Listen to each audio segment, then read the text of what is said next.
नमो भगवते वासुदेवाय।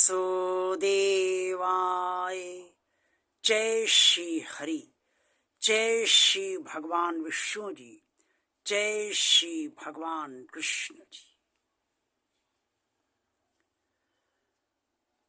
कुरुक्षेत्र के मैदान में भगवान श्री कृष्ण जी ने अर्जुन से स्पष्ट तौर पर ये बताया कि परमात्मा ने उनके स्वभाव अनुसार कर्म के आधार पर मनुष्य जाति को विभाजित किया है। ब्राह्मण, क्षत्रिय, वैश्य, शूद्र, और ये जैसा स्वभाव मनुष्य का होगा उस स्वभाव के अनुसार वैसे ही वो कर्म करेगा, और कर्म के आधार पर ही परमात्मा ने मनुष्य को ब्राह्मण, क्षत्रिय, वैश्य, शूद्र के आधार पर विभाजित किया है। विभाजन का मतलब ये नहीं है यानी कि जो जैसे कर्म करेगा वैसे उसका वही नाम होगा, बस यही अर्थ लिया जाना चाहिए। भगवान श्री कृष्ण जी ने अर्जुन से कहा, ब्राह्मण, क्षत्रिय, विषाम, शूद्राणाम च परन्तप कर्मणि प्रविभक्तानि स्वभाव प्रभ वैगुणे।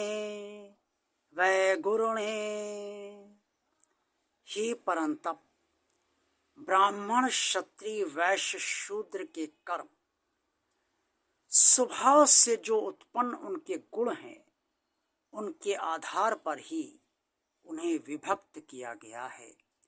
ये भगवान श्री कृष्ण जी ने स्पष्ट तौर पे अर्जुन से कहा, और श्रीमद् भगवद गीता में यही श्लोक अध्याय 18 श्लोक 41 में स्पष्ट तौर पर वर्णित है।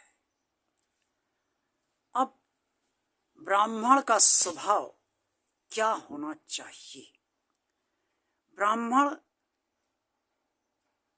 उसे ही माना जाना चाहिए जो अपने अंतकरण का शुद्ध करने का प्रयास करे, जो इंद्रियों को दमन करने का प्रयास करे, धर्म का पालन करने के लिए यदि उसे कष्ट उठाना पड़े तो वो कष्ट सहन करे, शरीर के बाहर की और भीतर से शुद्धि करता रहे। कोई अपराध उसके साथ करे तो उन अपराधों को क्षमा करने का भाव और भावना उसके अंदर हो। मन, इंद्रियों को और शरीर को भीतर और बाहर से सरल रखने का वो प्रयास करे, और उसकी श्रद्धा वेद शास्त्रों में और ईश्वर में और परलोक में श्रद्धा हो। वेद शास्त्रों का वह अध्ययन करे और अध्यापन भी करे, अर्थात वेद शास्त्रों को दूसरों को भी शिक्षा दे, उनको पढ़ाए, और परमात्मा को तत्व से अनुभव करे।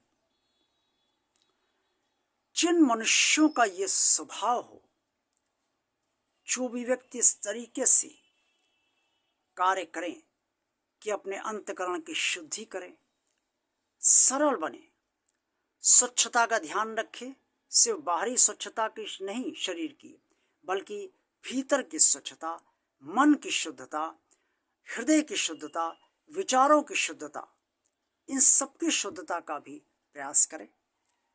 और दूसरों के अपराध, अगर किसी ने उन्हें सताया है, किसी ने उन्हें गलत बातें कही हैं, किसी ने उनके साथ अनर्गल विवाद करा है, अकारण कष्ट दिया है, और जब वो क्षमा मांगे और वास्तव में क्षमा मांगे और लगे कि हाँ वास्तव में उसे अपनी गलती का एहसास है, तो दूसरों को तो उसके अपराध को क्षमा हृदय से कर दे। अपने मन को और इंद्रियों को और शरीर को शुद्ध रखें, तभी वो सरल बनी रह पाएंगी। वेदों का अध्ययन करें, शास्त्रों का अध्ययन करें, और ईश्वर और लोक और परलोक में यानी कि श्लोक के बाद जहाँ भी मनुष्य को जाना है उनके कर्मानुसार, उनमें भी श्रद्धा रखें। और वेदों का अध्ययन करें, दूसरों को भी वेद पाठ कराएं और परमात्मा को तत्व से अनुभव करें।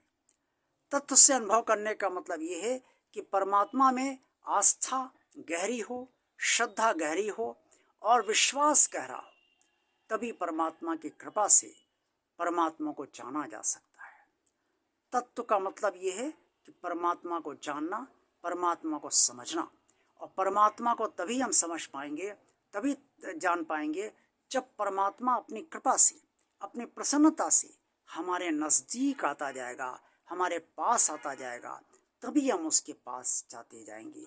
हमारी भक्ति को बढ़ाता जाएगा, हमारे हृदय को निरंतर शुद्ध करता जाएगा, हमारे मन शुद्ध मन में निवास करना शुरू कर देगा, तभी परमात्मा को हम समझ पाएंगे। परमात्मा की कृपा से ही परमात्मा को समझा जा सकता है। जिसकी ऐसी स्थितियां हैं, जिसका ऐसा स्वभाव बन चुका है, या जो ऐसा स्वभाव बनाने का निरंतर प्रयास कर रहा है, उसे ही ब्राह्मण माना जाना चाहिए। मात्र जन्म ले लेने से ही कोई ब्राह्मण नहीं हो जाता। अगर ब्राह्मण का जन्म लेने के बाद भी उसके ऐसा स्वभाव नहीं है, तो श्रीमद् भगवद गीता की दृष्टि में उसे ब्राह्मण नहीं माना जाना चाहिए। ऐसा श्रीमद् भगवद गीता में जो वर्णित है अध्याय 18 के श्लोक 42 में, उसके अनुसार यही समझा जा सकता है। जो भी ब्राह्मण अपने को कहे, उसे ये अवश्य मानना चाहिए कि वो ब्राह्मण में उसने जन्म तो लिया है, ब्राह्मण कुल में, ब्राह्मण परिवार में जन्म तो लिया है, लेकिन उसे जो ब्राह्मण की स्थितियां होती हैं, जो अभी भगवान ने स्वयं श्रीमद् भगवद गीता में बताई हैं, उनका पालन उसे अवश्य करना चाहिए, तभी वो ब्राह्मण वास्तव में कहलाने के योग्य है। आज का वीडियो आपको कैसा लगा? अच्छा लगा है तो इसे लाइक कीजिए। भगवान और आप चैनल आप सब देखते रहिए। जिन लोगों ने अभी तक भगवान और आप चैनल को सब्सक्राइब नहीं किया है, वो भगवान का कार्य मानकर इस चैनल को सब्सक्राइब कर दें, ताकि भगवान का कार्य आगे बढ़ता रहे और ये कार्य न रुके। आप सबसे ये भी अनुरोध है कि सब्सक्राइब करते समय आप बेल आइकन को भी प्रेस करें, उसे टच करें, ताकि जितने भी वीडियो भगवान आप चैनल के हों वो आपके पास तुरंत पहुंच जाए। कमेंट्स बॉक्स में आप सब जो भी कहना चाहें वो अवश्य कहिए, और इस चैनल को ज़्यादा से ज़्यादा लोगों को शेयर कीजिए, ताकि आपकी तरह भगवान आप चैनल से अन्य सभी लोग लाभान्वित हो सकें। आप सभी का कल्याण हो। ओम नमो भगवते वासुदेवाय। जय श्री हरि, जय श्री भगवान विष्णु जी, जय श्री भगवान कृष्ण जी। आप सभी का दिन शुभ हो।